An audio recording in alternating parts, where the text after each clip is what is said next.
Why do you keep running from me? Alexander Vaughn's voice carried across the nearly empty parking garage just as Logan Hayes reached his car. Logan stopped with one hand on the door handle. Of course.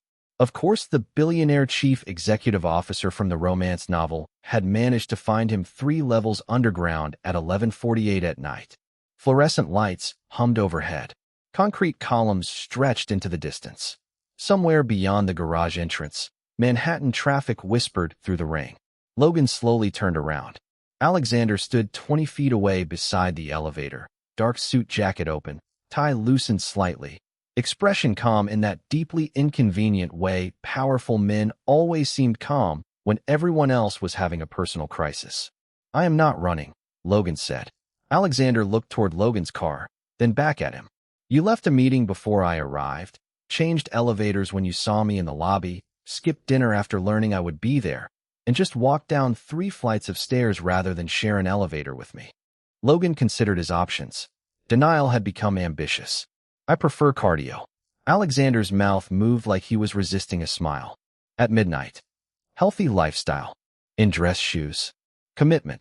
Alexander took one step forward. Logan immediately lifted a hand. Stay there. Alexander stopped. No argument. No wounded pride. Just stopped.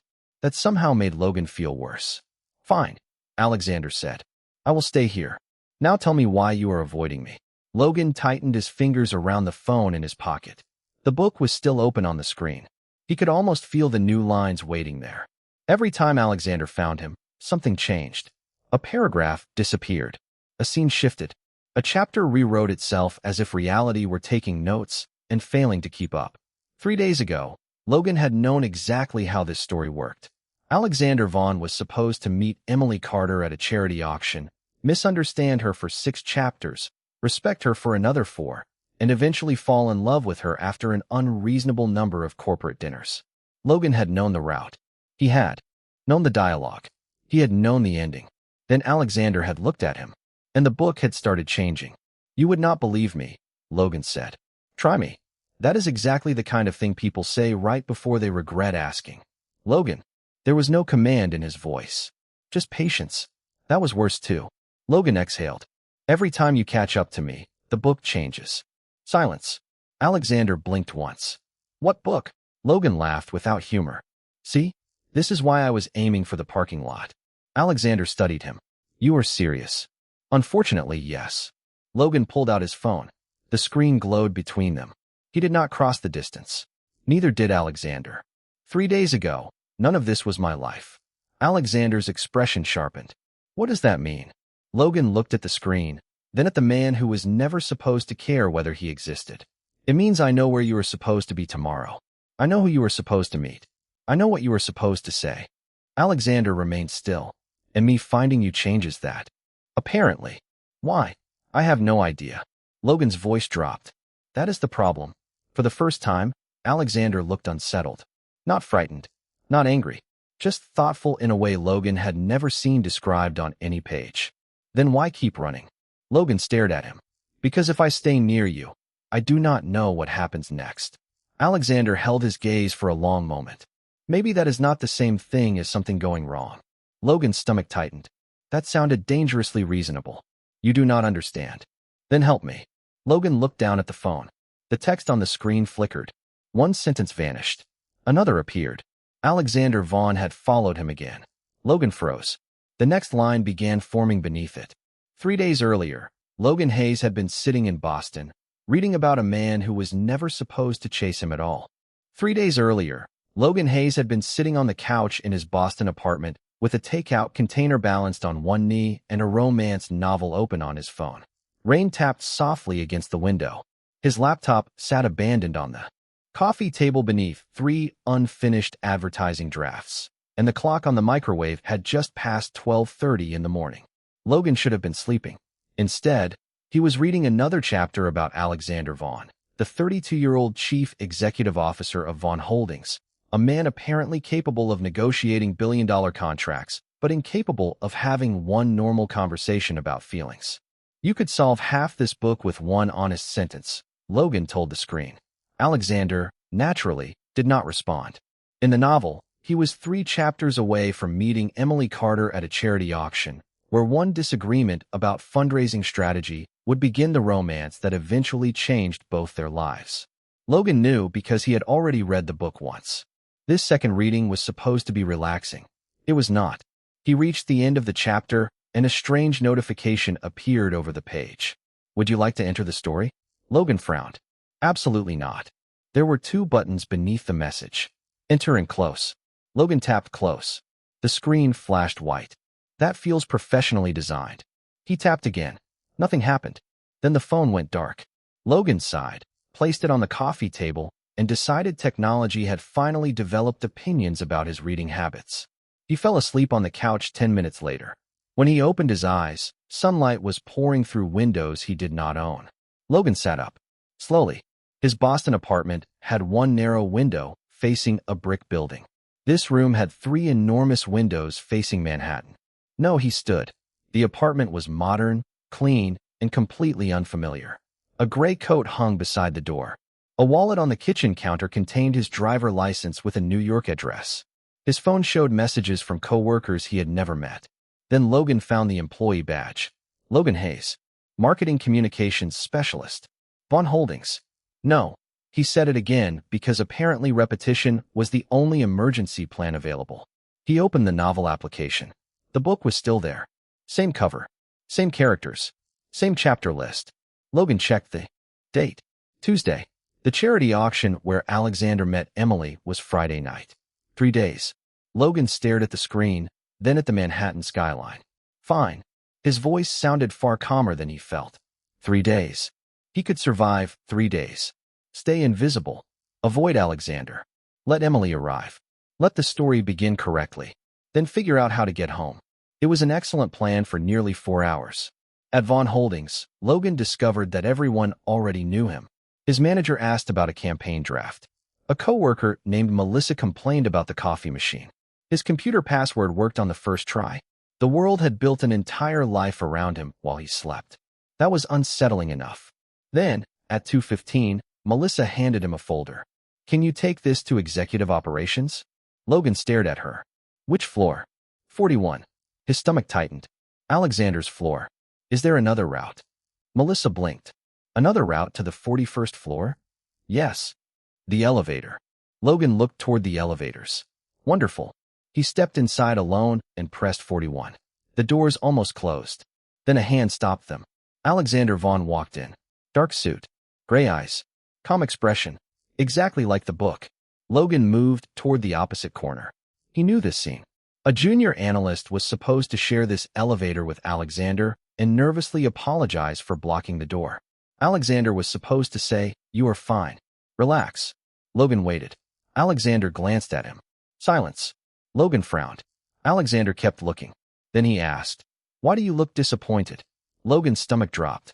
That was not the line. That was not even close. And just like that, before Emily Carter had entered the story at all, Alexander Vaughn had already gone off script. Logan stared at Alexander for 1 second too long. Disappointed, he repeated. Brilliant. By repeating the dangerous billionaire. Very advanced strategy. Alexander leaned slightly against the elevator wall, leaving a comfortable distance between them. You look like you expected me to say something else. Logan tightened his grip on the campaign folder. Maybe I expected silence. And yet you look surprised that I spoke. The elevator climbed past floor 27. Logan glanced at the numbers as if they might rescue him. They did not. Long morning, he said. It is 2:15. Exceptionally long morning.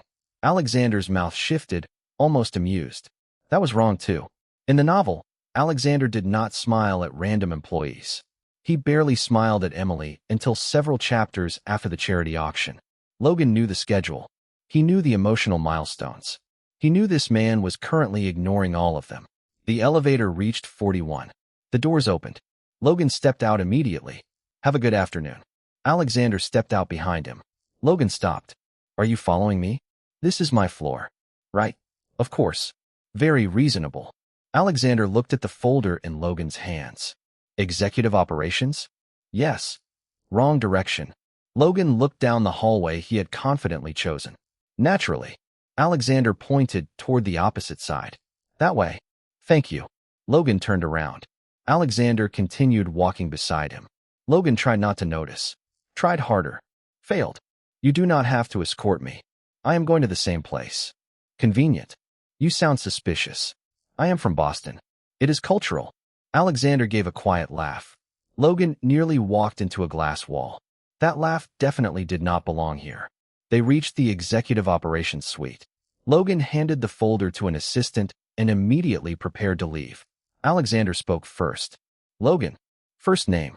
Another deviation. Logan turned slowly. Yes. Have we worked together before? No. Have we met outside the company? Also no. Alexander studied his face. Then why do you react like you already know what I am going to do? Logan's stomach dropped. I do not. You moved away from the elevator door before I reached for it. Logan said nothing. You looked at the floor display before I pressed 41. Still nothing. And when I asked why you looked disappointed, you looked terrified. Terrified is strong. Concerned. Emotionally inconvenienced. Alexander folded his arms. That is not an answer. Logan looked toward the elevators. Escape. Route. 20 feet. Maybe 30. I am observant. So am I. That was the problem. Alexander watched him for another moment, then stepped aside. You can go. Logan blinked. That is it. You look like you want space. The answer caught him off guard. No command. No demand. Just space. Yes, Logan admitted. Alexander nodded. Then take it. Logan walked away before the universe changed its mind. He did not breathe normally again until the elevator doors closed between them. The second he reached his desk, he pulled out his phone and opened the novel. The original elevator scene was still there. Junior analyst. Nervous apology. Alexander's expected response. Nothing had changed. Logan stared at the screen. Maybe he had overreacted. Maybe real life inside the novel had room for conversations the book never bothered to record. Then the text flickered. One sentence disappeared. Another appeared in its place. Alexander Vaughn noticed the man who seemed to be waiting for a version of him that had not arrived. Logan froze. The line vanished before he could reread it.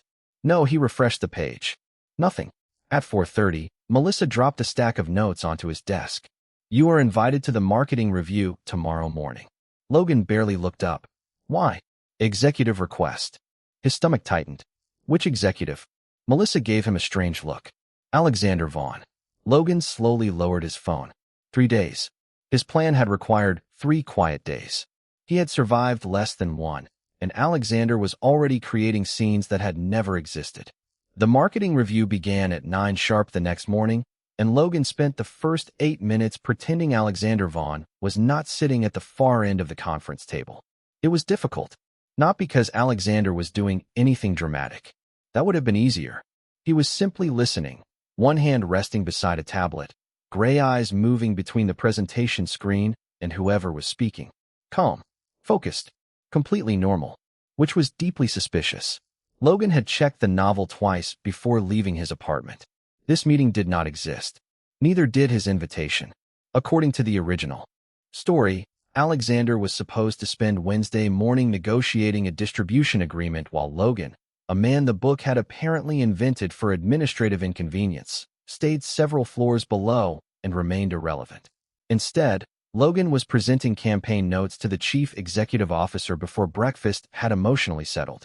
The regional language feels generic, Logan said when his manager reached the final slide. The campaign says national brand, but nothing about why someone in Chicago or Phoenix should care differently. His manager nodded. We can revise the copy. Alexander looked at Logan. How? Logan wished he would stop asking questions directly. Localized versions. Same core message, different proof points. Cost.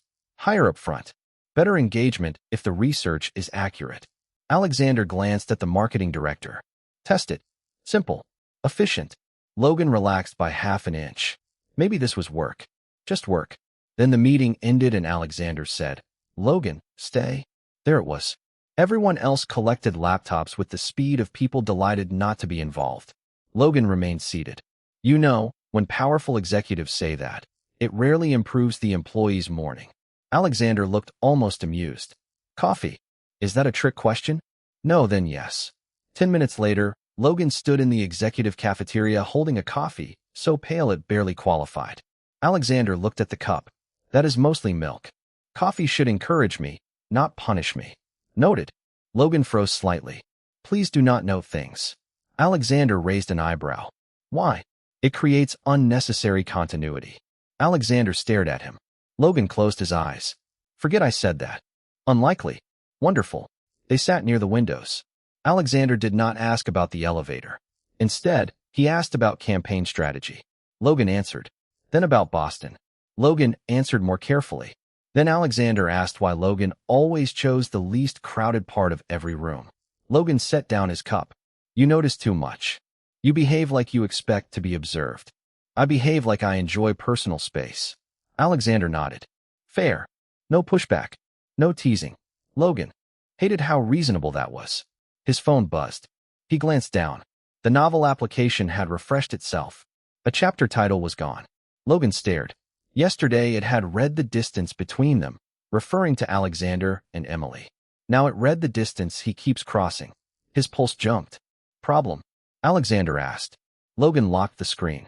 No, that looked like a problem. It was aggressively literary. Alexander waited. Logan said nothing. At noon, Logan escaped to the cafeteria early, choosing a table in the far corner. 5 minutes later, Alexander appeared carrying lunch. Logan looked at him in disbelief. There are roughly 300 seats in this building. Alexander glanced around. And you selected this one. You were sitting here. Exactly. Alexander paused. Do you want me to leave? Logan opened his mouth. The easy answer was yes. He needed distance.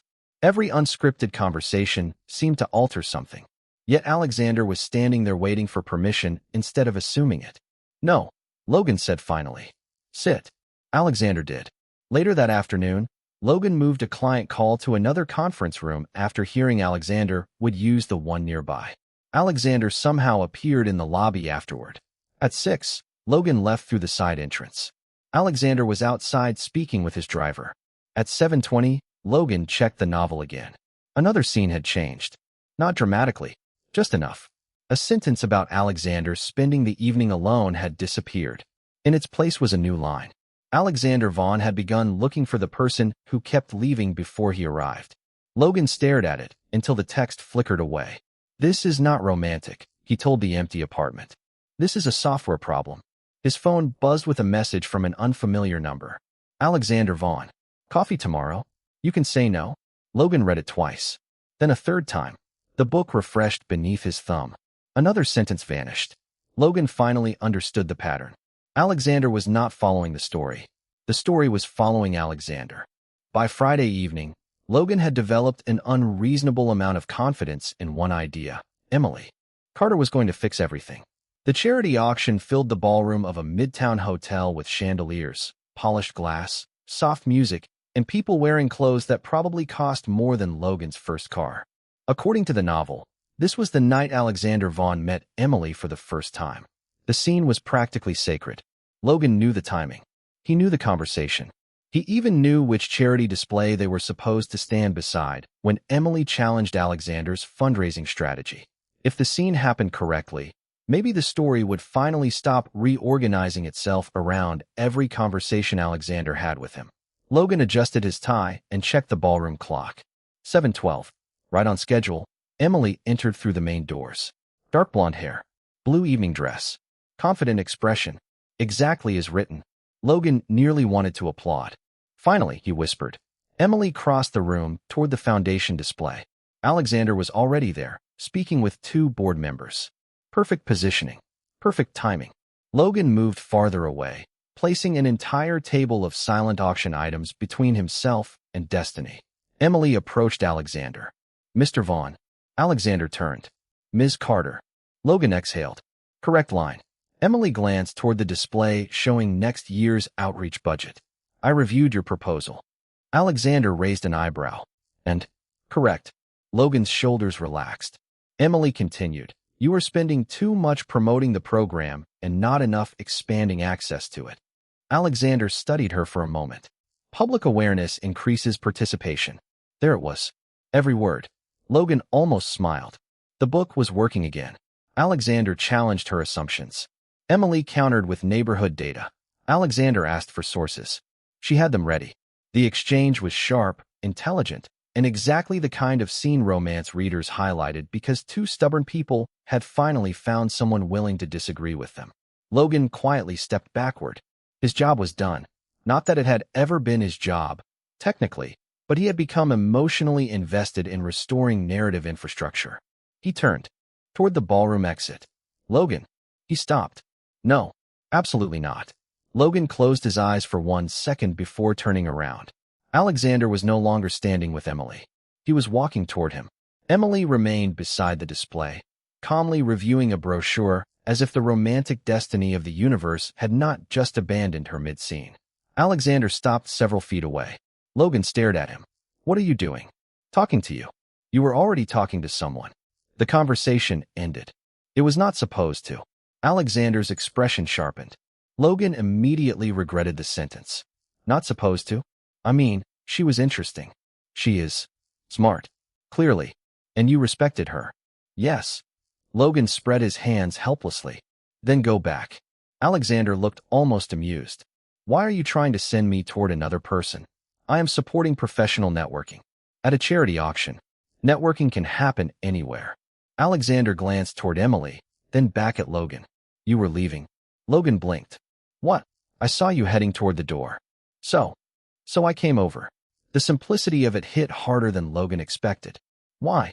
Alexander frowned slightly, as if the answer should have been obvious. Because you were leaving. Logan stared. That is not an explanation. It is the one I have. His phone vibrated in his pocket. Logan already knew what that meant. He pulled it out carefully and opened the novel. The charity chapter was still there. Emily's entrance remained. Her dialogue remained. Alexander's replies remained. But the paragraph describing the spark between them was gone. Logan refreshed the page. New text appeared. The hero left the expected scene because someone else was walking away. Logan's pulse jumped. Another line formed beneath it. The heroine had not changed. Logan stopped breathing for a second. Alexander glanced at the screen. What happened? Logan looked up at him. I think I have been wrong about what this book is changing. Alexander's expression turned serious. What do you mean? Logan looked back at the words. The heroine had not changed. The implication arrived slowly, then all at once. Emily was still. Exactly where she belonged. The story was not replacing her with Logan. Something much stranger was happening. Alexander was choosing a different story. Logan spent the next 20 minutes at the charity auction pretending he had not just discovered that Alexander Vaughn was apparently rewriting his own romance novel through sheer personal preference. It was difficult to appear normal while carrying that information. He stood near a table displaying donated vacation packages, holding a glass of sparkling water and staring at his phone as if concentration alone might force the book to explain itself. The chapter remained open. Emily Carter was still listed as the heroine. Her introduction was unchanged. Her history was unchanged. Nothing had been transferred to Logan. Then another sentence appeared beneath the previous line. The story is not changing its heroine. Logan's fingers tightened around the phone. A second sentence followed. The hero is changing his story. That is significantly worse, Logan whispered. Talking to yourself? Emily's voice made him nearly drop the phone. Logan turned. She stood beside him, holding a small auction booklet, expression curious rather than suspicious. I was reviewing something. Very intensely. It is an intense document. Emily glanced toward Alexander, who was speaking with a donor across the ballroom. Does the intense document explain why you spent 10 minutes trying to make sure Alexander and I talked? Logan froze. I did not. Emily raised an eyebrow. You introduced my foundation director to his assistant, moved a display sign 3 feet so we would stand in the same place, and told me Alexander appreciates direct criticism. Logan stared at her. That sounds much stranger when listed chronologically. It was strange while it was happening. Logan looked back at his phone. Emily followed his gaze. Are you trying to set us up? No. That answer arrived very fast. I am trying to preserve something. What? Logan sighed. A sequence of events. Emily considered him for a moment. You are an unusual marketing specialist. This week has been professionally challenging. Before Emily could ask another question, Logan noticed Alexander looking toward them. His stomach tightened. Alexander excused himself from the donor and started walking over. Logan immediately stepped away. Emily noticed. You do that every time he approaches. Do what? Prepare to leave. I enjoy movement. You look terrified. I prefer concerned. Alexander reached them. Everything all right? Perfect, Logan said too quickly. Emily smiled. He is trying to engineer your social life. Logan closed his eyes. Emily. Alexander looked at Logan. Is that what you are doing? No. Emily opened the auction booklet. He is terrible at denying things. I have noticed, Alexander said. Logan looked between them. This has become hostile. Emily laughed and walked toward another group of guests. Good luck, Logan. He watched her leave. That sounded threatening. I think she likes you, Alexander said. Wonderful. At least one relationship is proceeding normally. Alexander's expression shifted. There it is again. Logan turned toward him. What? You keep talking like there is a correct order for people. Logan looked around the ballroom, then lowered his voice. What if there is? According to whom? You would not believe the answer. You keep saying that. Alexander waited. Logan opened the novel again. The new sentence was still there. The hero is changing his story. He looked at Alexander. What if someone wrote your life before you lived it? Alexander did not laugh. Then I would still be the one living it. Even if you knew what was supposed to happen. Especially then. Logan's pulse shifted. Alexander continued. You seem very invested in what I am supposed to want. Logan swallowed. Maybe because it matters. To you? To everything. Alexander glanced at the phone. And what does your document say I want? Logan almost answered Emily. The word stopped before it reached his mouth. Because the book no longer said that. Not really. The page flickered again. Logan looked down as a final line appeared. The novel records his choices. It does not make them. Logan went completely still. Alexander watched him carefully. What happened? Logan stared at the sentence. Every assumption he had made since arriving in Manhattan shifted at once. Alexander was not being pulled toward him by a corrupted plot. The book was not replacing Emily. Destiny was not choosing Logan at all. Alexander was. Logan slowly lifted his eyes. I think I finally understand what is changing the story. Alexander waited. What? Logan looked at him, suddenly far more nervous than before. You are. For the first time since Logan had entered this world, Alexander looked genuinely surprised. Me, he asked. Logan nodded toward the phone. The book is not forcing you to do anything. It is changing after you make choices. Alexander glanced at the screen, though Logan kept it close enough that the words were impossible to read from several feet away. And that concerns you? Yes. Why? Logan laughed once, quietly. Because I have spent 3 days assuming this was a malfunction. This? You. Alexander raised an eyebrow. I am the malfunction. That sounded better in my head. The ballroom continued around them, full of soft music and expensive conversation, but Logan barely noticed. You keep finding me, he said.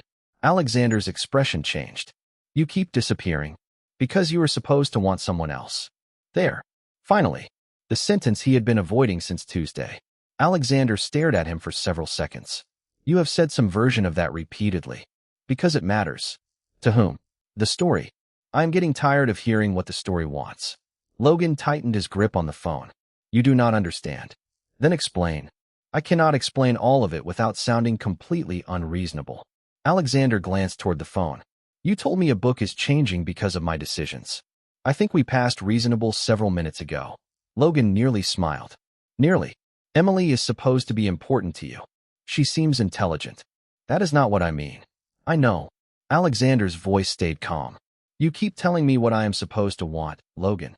He paused. You have never once asked what I actually want. Logan went still. The answer seemed obvious and impossible at the same time. He looked toward Emily across the ballroom, then back at Alexander. Fine. His pulse was suddenly much too loud. What do you want? Alexander answered without hesitation. You. Logan forgot how words worked. Alexander did not move closer. He did not reach for him. He simply stood there, giving Logan space while the answer settled between them. That is not funny, Logan said finally. I am not joking. You barely know me. I know you hate crowded elevators. Logan blinked. That is not a personality. You drink coffee with so much milk that it barely qualifies as coffee. That feels judgmental. You make jokes whenever you are nervous. Logan opened his mouth, then closed it. Alexander continued. You let assistants finish speaking even when executives interrupt them. You moved your chair yesterday so Melissa could see the presentation screen better. You corrected your manager's campaign numbers privately instead of embarrassing him in front of the team. Logan's throat tightened. None of those things belonged to the book. None were mysterious. None required knowing the future. You notice too much, he said softly. I notice you. The words landed with uncomfortable precision. Logan looked down at his phone. What if you only started paying attention because I acted strange around you? I did. Logan looked up sharply. Alexander's mouth curved slightly. You looked at me like you had already met a version of me I had never become. Of course that got my attention. So this is curiosity. It was. Alexander's expression softened. Curiosity made me ask questions. It did not make me remember how you take your coffee. Logan said nothing. It did not make me notice when you leave a room. Alexander paused. And it did not make me walk away from Emily tonight. Logan's pulse stumbled. Then why did you? Because you were leaving. That is still not an explanation. It is for me. Logan looked away, suddenly fascinated by a flower arrangement. Alexander waited, then added, I am not asking you to give me an answer tonight. Logan looked back. You are not. No, that is inconvenient. Alexander almost laughed. Why? Because it would be much easier to panic if you were unreasonable. I can try harder. Logan smiled despite himself. His phone vibrated. He looked down. The novel had updated again. One new sentence appeared. The hero had chosen. The story could only follow. Logan stared at it, then slowly locked the screen. For 3 days, he had been afraid Alexander was chasing him because the book demanded it. Now he understood something far more frightening. The book had never made Alexander choose Logan. Alexander had done that entirely on his own. Logan did not sleep much that night. Alexander's answer followed him home, through the elevator ride, through the quiet apartment, through 2 cups of tea he forgot to finish. You. One word should not have been able to reorganize an entire week. But apparently Logan had entered a universe where books rewrote themselves and emotionally restrained chief executive officers delivered terrifyingly efficient confessions. At 8 the next morning, he opened the novel expecting another altered chapter. Instead, the screen displayed something completely new. Return route available. Logan sat up straighter. Beneath the heading was a simple message. You may return to Boston at any time. No correction is required. No relationship must be restored. This world will continue. Logan read it twice. Then a third time. His first reaction was relief. His second was confusion. His third was somehow worse. That is it, he asked the phone. No sacrifice. No collapsing timeline. No requirement to push Alexander back toward Emily. He could leave. Just leave. Boston waited somewhere beyond one impossible button. His apartment. His advertising job. The neighborhood coffee shop where the barista always spelled his name correctly. A life that had been ordinary 3 days ago and now felt strangely distant. Logan pressed his thumb against the edge of the phone but did not touch the return option. At work, he spent the morning making lists. Projects to finish. Files to organize. Notes for Melissa. It was practical. Responsible. Definitely not the behavior of someone preparing to disappear from an entire world. Around noon, Emily found him alone in the cafeteria staring at a sandwich he had not touched. You look like that. Sandwich insulted your family, she said. Logan glanced up. I am thinking. Dangerous. She sat across from him without waiting for an invitation, then immediately added, I can move if you want privacy. No. Stay. Emily nodded toward his phone. More intense documents. Logan gave her a tired look. You are enjoying this. A little. He turned the screen face down. I can go home. Emily's expression softened. Boston. Logan stared. How did you know? You talk about Boston like someone describing a place they miss and a place they are afraid to admit they have changed beyond. Logan exhaled. That was unnecessarily perceptive. Thank you. He looked toward the windows. If I leave, everything here continues. Alexander keeps making his own choices. You keep making yours. Nothing breaks. Emily nodded. That sounds good. It should. But, Logan rubbed his hands together. But if I stay, I need to know I am not staying because I got trapped in some weird romantic mechanism. Emily stared at him for a moment. You keep acting like staying only counts if you have no way to leave. Logan looked at her. The sentence landed quietly and completely. Emily continued. If the door is locked, staying is not a choice. If the door is open and you still stay, that is different. Logan said nothing. You do not owe Alexander your life because he likes you, she added. And you do not owe Boston your future because you started there. Logan looked down at the phone. You were supposed to be the heroine. Emily laughed. According to your mysterious document? Yes. That explains a lot. You are taking this surprisingly well. I have spent 4 days watching you try to arrange my love life around a man I barely know. This actually makes you less strange. Logan finally laughed. That feels unfair. Emily stood, collecting her coffee. Go home if you want to go home.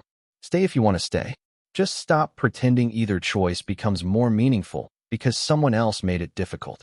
She walked away before Logan could answer. His phone vibrated. The return page was still open. Return to Boston. Available now. No countdown. No threat. No hidden condition. Logan stared at the button and realized the book had finally given him exactly what he had wanted from the beginning. Freedom. That should have made the decision easy. Instead, for the first time, Logan understood why it was not. Tomorrow, he could leave. Tonight, he still had to decide whether he wanted to. Logan left Von Holdings at 6:12 that evening with his coat over one arm, his phone in his pocket, and the strange awareness that he could disappear from Manhattan whenever he wanted. The return option was still there. No countdown. No warning. No dramatic music from the universe. Just a choice waiting patiently for him. When the lobby doors opened, Alexander was standing near the reception desk. Logan stopped. Alexander looked toward him, then toward the street beyond the glass. For 3 days, every time Logan moved away, Alexander had followed. Elevator. Cafeteria. Conference room. Ballroom. Parking garage. Logan braced himself for the pattern to continue. It did not. Alexander stayed where he was. Going home, he asked. Logan looked at him carefully. Maybe. Alexander nodded once. All right. That was it. No step forward. No attempt to change his mind. Logan almost felt offended by how emotionally healthy the response was. You are not going to ask where. I know where. You are not going to ask whether I am coming back. Alexander's expression softened. Would asking change your answer? Logan hesitated. I do not know. Then I would rather not make the decision heavier. Logan looked away for a second. That is extremely inconvenient. You have said that before. Because you keep being reasonable at the worst possible moments. Alexander almost smiled. If you want Boston, choose Boston. Logan swallowed. And if I leave, then I will be glad I met you. The simplicity of it hurt more than a dramatic confession would have. Alexander continued. I am not going to follow you out that door just to prove I care. Logan's chest tightened. Why not? Because you already know I would come after you if you wanted me to. He paused. What matters now is whether you want to come back. Logan said nothing. Alexander gave him one final nod. Good night, Logan. Then he turned toward the elevators. For once, Alexander Vaughn walked away first. Logan stepped outside. The evening air was cool, the sidewalks crowded, headlights sliding across wet pavement after an earlier rain. He walked 1 block, then 2. His phone felt heavier with every step. At the corner of Madison Avenue, Logan stopped beneath a streetlight and opened the novel. Return to Boston. The button waited exactly where it had before. He stared at it. Boston meant familiarity. His old apartment. His unfinished advertising drafts. Takeout on the couch. A life that had made perfect sense until it suddenly did not. Manhattan meant uncertainty. A job he had not chosen. A world that should have been fictional. A man who had somehow become real by refusing to behave like a character. Logan looked back toward the Vaughn Holdings tower. This is ridiculous, he whispered. Then he started walking the other way. 1 block. 2 blocks. Faster now.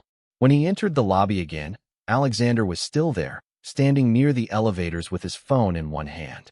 He looked up. Surprise crossed his face. Logan stopped several feet away, slightly out of breath and immediately irritated that running 2 city blocks had made his dramatic return less elegant. Alexander lowered his phone. Did you forget something? Logan put his hands in his coat pockets. Apparently my entire personality. Alexander's mouth curved. Logan exhaled. Dinner. Alexander blinked. Are you asking me? Do not make this weird. I am trying to understand the historic significance. It is dinner, not a treaty. Alexander smiled fully now. Then yes. Logan's phone vibrated. He pulled it out. The return option was still there. Return to Boston. Available now. He did not press it. He did not delete it. He simply locked the screen and placed the phone face down in his palm. Alexander glanced at it, but did not ask. Ready, he said. Logan looked toward the doors, then back at him. For tonight. Alexander nodded. Tonight is enough. They walked out together, not because the book had closed the exit, not because a story demanded an ending, and not because Logan had nowhere else to go. The door home was still open. That was precisely why staying meant something.